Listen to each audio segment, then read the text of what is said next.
Hello everyone, my name is Bobby Watkins, and as you can see, I'm at work right now, work at the hospital, so I'm going to try my best to get through this without having any major interruptions or loud announcements. If there are any announcements, please forgive them. We're talking about the case study Stupid Cupid today. Background of this is a couple of students write a little article in their unofficial school newspaper called Love Makes Butt Faces Out of Two Riverboat Teachers.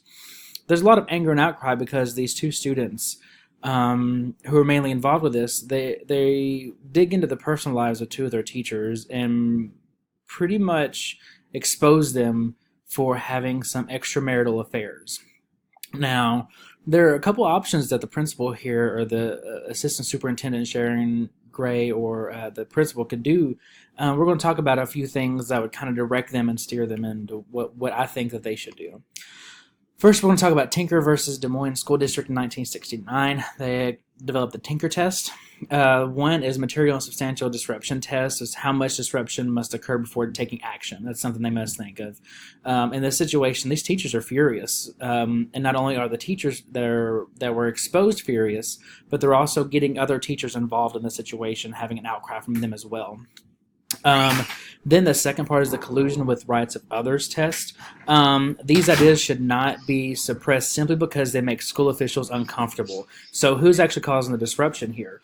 What we're looking at with this is the rights of these two teachers, their rights to a reasonable expectation of privacy in their personal lives is being infringed upon, first and foremost, but we're not going to go into that. Secondly, who is causing the disruption? Is it the students themselves causing the disruption, or is it the teachers causing the disruption? And in the situation, from what we can tell, it's the teachers mostly causing the disruption because of the article. The second case study we look at is Bethel School District number 403 versus Frazier in 1986. Schools' legitimate need to suppress lewd or vulgar speech that runs counter to the educational mission of the school. So, could some take this publication as lewd or vulgar? I think so. I think that some of the community, when they read this article, they could see that hearing about two teachers having extramarital affairs in school and having some of the detail that they had written in this article could be construed as lewd or vulgar. The next case study is Hazelwood School District versus Kohlmeyer, 1988. Quote from that is, school personnel control expression that could reasonably be seen as bearing the stamp of approval by the school. Now, this newspaper is the unofficial newspaper of the school, but however, it does have the school's name in it, and it wrote and publicized stories about the school district itself. So I feel like if the school didn't take action, they would be giving a stamp of approval of going into these teachers' personal lives and taking away their reasonable expectation of privacy at home and away from campus. Then we have Boucher versus School Board 1998 and Bethel versus Frazier 1986. If the publication can be linked to substantial disruption in school, then it could be banned. Now, we just discussed this. Was the disruption? Yes. Who is most of the disruption coming from with this? It's mostly coming from the teachers involved in this situation. Were the students probably being disruptive as well? You could probably bet on it. Being a school teacher, you see any type of drama or gossip that happens in a school district or on campus. Not only are the teachers probably talking about it, but the students are talking about it as well. Not only are the teachers and students talking amongst themselves, but the teachers and students are probably talking about it together with each other.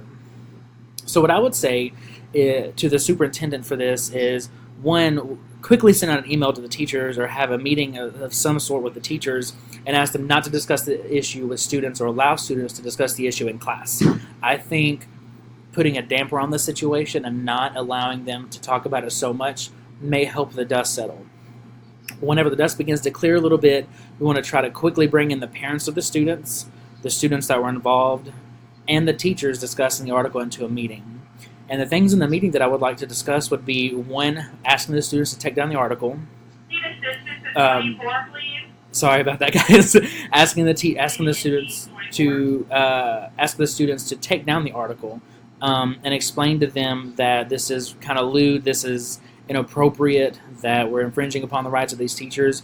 Granted, if they can agree with what the teachers were doing or not, that's not their decision to make. I think that the students would be best. Would do best to take down the article and then ask the students to write an apology letter to the teachers involved. I think that suspending or expelling the students. I don't think that's really appropriate. I think the students were probably doing what they thought was a good idea. They may not have agreed with the lifestyle choices of these teachers, and they probably felt or thought that the community deserved to know about what was going on, the immorality of these teachers. Now, that's neither here nor there.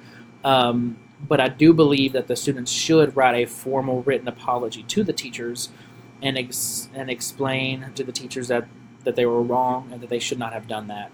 Um, in the future, I think it would probably be best as well to go ahead and take that website down, or if they want to continue that website, um, try some way of getting it to where it's not just school business being posted on the website and publicized, but also community events or something like that. I just I don't think that it'd be best to have that type of website or that type of school newspaper online to begin with. Anything that would have a school's name on it or that would be focused primarily on a school or district or campus needs to be um, monitored by those school officials. And here's a reference. Thank you guys so much again. Sorry for all the interruptions. I appreciate your time, and I hope we can have some really good conversation about this. Have a great day.